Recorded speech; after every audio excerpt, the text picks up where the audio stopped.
Presence is literally about energy because everything is energy. I'm going to talk about two kinds of presence here. The first one is where you are having a conversation with somebody, either on the phone or in person, or maybe let's say a virtual medium where you are on a video call and you can see each other.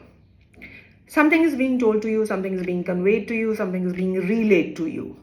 What would presence mean there? Presence over there would mean that there are no distractions whatsoever in your mind.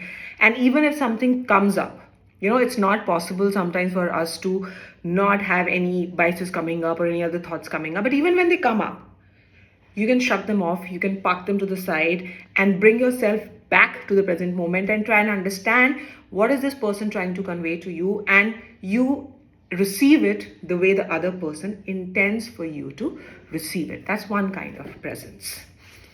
The second kind is executive presence, which there are courses on it even in Harvard and whatnot, and people think this is something that you can be taught, and this is something that's very important, very fundamental, very crucial to the rise or the success in your career.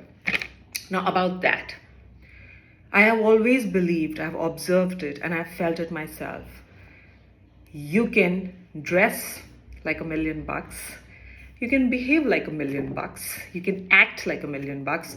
But if you're not feeling like $1,000,000, people will see it.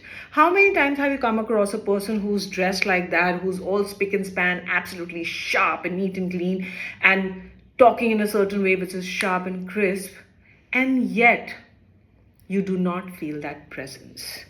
You do not feel that connection. You're not drawn to that energy, or you're not drawn to that person. And there are other times you'll find somebody who's just very casually dressed and neat and clean, of course, well groomed, but like just really casually dressed, is not trying very hard to be impressive.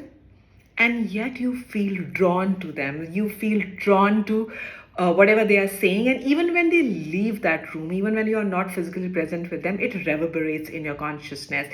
You still think about it and you can still feel it.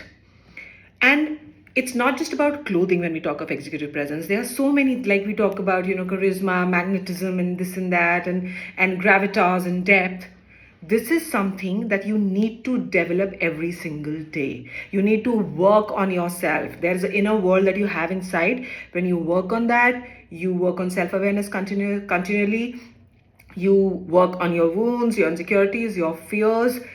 That is the pathway to being in an energy that is calm, that's confident, that's cool, that's coming from a place of security. And that is the kind of energy that creates a presence that everybody feels, and everybody feels it for a really, really long time. So think about that.